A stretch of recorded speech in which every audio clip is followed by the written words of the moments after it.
Bonjour tout le monde, ravi de vous retrouver pour évoquer avec vous l'actualité du meeting de Pau qui arrive à la moitié là pratiquement en cette mi-janvier. Il y a eu 4 journées de course durant la dernière semaine et je voudrais revenir avec vous notamment sur celle du 3 janvier, la première de l'année 2022 et le succès de Spanish One dans le prix Bernard de Dufault. C'est une préparatoire au Grand Prix de Pau.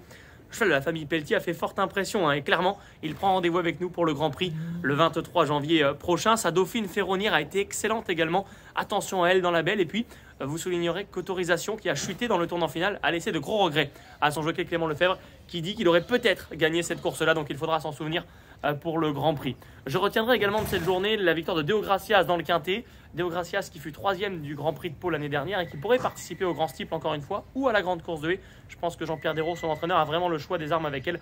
Attention à cette Deo Gracias pour les Grands Prix parce que c'est vraiment une jument qui adore l'hippodrome de Pau et qui a beaucoup de qualité. 2 jours plus tard, le 5 janvier, il y avait un retour gagnant, celui de Kevin Nabé, que je voudrais souligner. Absent depuis le 19 décembre, Kevin Nabé est revenu à Pau et a gagné 3 courses, dont une avec une pouliche inédite qui s'appelle Hip Up, entraînée par Donatien Sourdeau de Beauregard. Et il faudra certainement suivre l'avenir de cette jeune pouliche de 4 ans. Ensuite, il y a eu la réunion du 8 janvier avec le succès de Parc Monceau devant Jocrac à la Motte dans le cross-country. Une course intéressante, tremplin pour le Grand Cross de Pau pour ces deux-là. Parc Monceau sera au départ du Grand Cross, dont il a déjà terminé 2e. Et Jocrac à la Motte a pris une bonne leçon également sur le Cross de Pau et devrait certainement se présenter au départ de la Belle avec pas mal d'ambition. Si elle tient la distance, bien sûr, évidemment, nous reparlerons de ce Grand Cross qui s'annonce passionnant.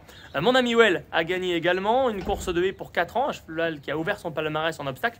Il pourrait participer, nous a dit Nicolas Paysan, son entraîneur, au prix Camille Dubosc, la grande course de haie des 4 ans début février. Donc, je vous invite à le suivre, surtout si le terrain reste lourd. Et puis, il y a eu également la victoire de Fira dans le Grand Steeplechase des Anglo-Arabes. Hugo et Pierre Pilarski, associés, propriétaires de cette fantastique jument entraînée par Didier Guimin et montée par l'incontournable Nathalie de Souterre. Enfin, ce lundi 10 janvier, une nouvelle réunion paloise a eu lieu. On se souviendra de Solar Might qui a gagné dès ses débuts. Je vous en avais parlé d'ailleurs. Cette inédite entraînée par Daniel Amélé, elle a fait belle impression pour ses débuts en compétition.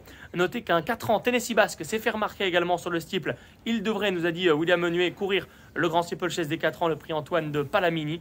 Et puis, comment ne pas citer la victoire de Gareth de l'Arachi dans le Grand Cross des Anglo-Arabes. Il a gardé son titre, mais surtout, parlons de Paul Humblot qui a réalisé l'exploit exceptionnel de perdre sa selle, laquelle avait tourné, de ne plus se servir des étriers et de faire les 4 derniers kilomètres, 23 obstacles, accrus sur le dos de Frascati Lagarde. Il a passé toutes les difficultés et non seulement il a terminé le parcours, mais il est en plus passé de la 6e et dernière place à la 2e place aux abords du poteau. Bravo à lui.